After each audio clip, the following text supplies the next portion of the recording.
is Dimitri A. Nassar, and I am going to briefly outline my proposed research for my master's degree at Anderson University. I propose researching blended learning and its impact on learning as it relates to the class piano and as it relates to a general music class, piano class, as its main focus. My research question grew from my teaching practice. At my school, we started I recruited students last school year, at the end of last school year, for a new class piano program that we were going to start at my building. We had a strong response from students. There were 60 students that decided to sign up for this new class piano course. Instead of turning students away, we decided that any student that wants to learn to play a keyboard, piano, we were going to make space for them.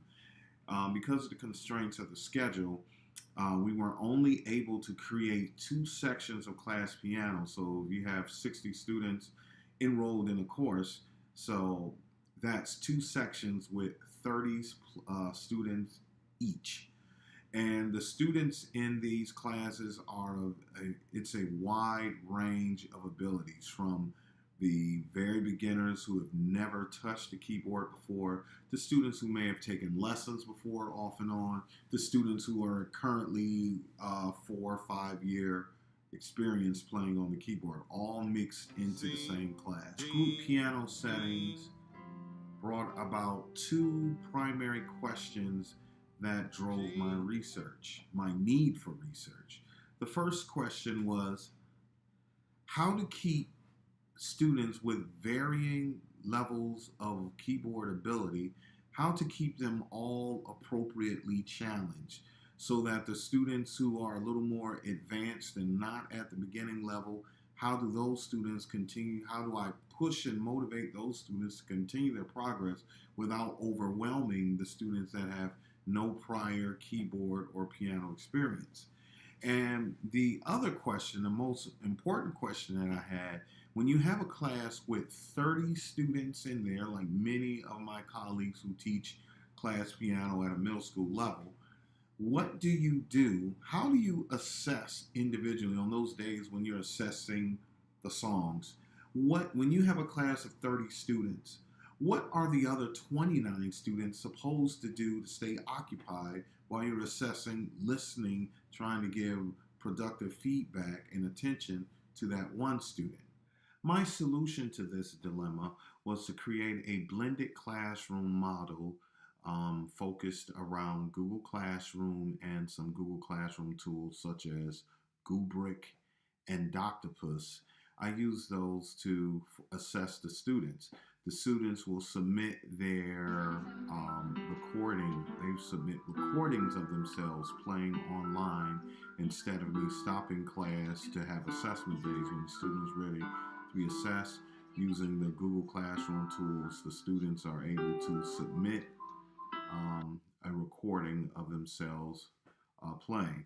I also added to my blended Google Class environment for my class piano was I produced a series of tutorial videos, online tutorial videos that the students can access on demand that reviews different concepts that they're working for their daily goals or the program for the tunes that they're working on.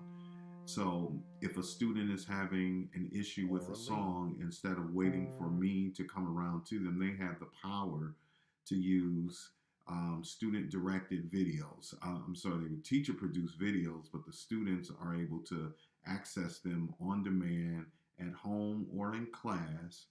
And the students can also use the technology to access videos on the next concept. So if this student A finishes early, instead of waiting for me to get to the entire class to introduce a new concept, the student will be able to preview the next concept and will be able to move forward instead of waiting on the rest, on their peers, or for me to be able to feel that the class has moved on to the next skill level.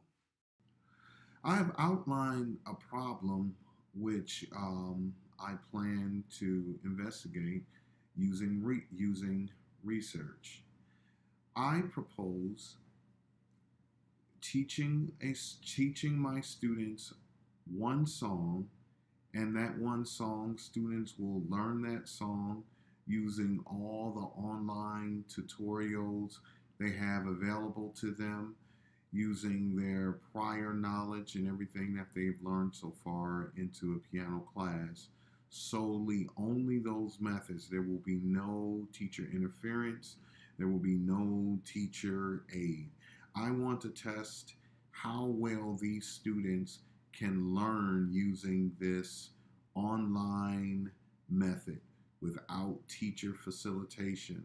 And then I'm going to teach the students I'm going to provide the students a second selection to play, which will be the same level of the song that they had to perform for the earlier assessment, except this time the students will not have the use of any of the online aids that I provide. They will learn this tune through solely whole group instruction. And I would like to test those after assessing those two songs using the same rubric. I would like to measure and compare, do these students who we like to refer to as digital natives, are these students, is there a measurable difference in the level of performance when the students perform or learn a tune from this blended classroom setup environment that I'm creating, or are they better served in a more whole group instruction while the teacher is leading the class lecture style and we're learning the song together, or the students learn better when they're working individually using student choice and online learning? I also plan investigating on my students who are more advanced. Of course, they will learn a song that's appropriate to their level, their skill level. But the students who are my more advanced students, do they benefit using these online tutorial videos at a greater rate than students who have never played piano, who will be your traditional beginners? In my opinion, I feel that these students are plugged in. These students are the current students who are in my middle school classroom are the digital natives. They grew up learning this technology. They grew up with this technology with them. So I believe these students use their devices, Chromebooks. They're completely plugged in, and it's a new way of learning. And this round robin approach to teaching piano classes, I think, is a bit outdated. For example, that round robin approach to reading in a class where the teacher just kind of wraps it around the class. It's very similar to how many piano teachers are teaching piano. They're just teaching the kids songs and not really able to go individually with the students and make sure that student A is getting what they need and student B is getting what they need. It's just like we're all going to do this thing together.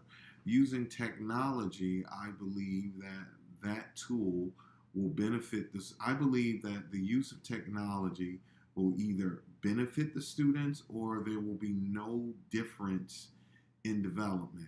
And if there's no difference in development, then for no other reason than being able to differentiate the classroom piano teacher must utilize technology, use the tools that is readily available to us. And in my current teaching situation with a very large class piano, in order to allow the students to choose and challenge my advanced students while at the same time moving my beginners to intermediate, I have to differentiate this instruction and forcing everyone to slow down and teach to that average piano level in the class. It just does not seem that will be the best way to go. So I believe my research is going to show that technology is going to be a factor that's going to help and benefit the students, and that teacher whole group model for instruction is starting to fade, and I believe it's fading because the children, our current crop of students, they are changing. Thus, our way of delivering instruction for these students need to change as well. I'm very excited with possibilities for my research project. I am prepared to see this through, and I'm also prepared for the results going in. I truly do not believe. I truly don't know which way my results are going to go, but that's part of the thrill of it. I am. This has really piqued my intellectual interest because it relates right back to my classroom. Thank you so much for this opportunity to present my proposed research. Bye.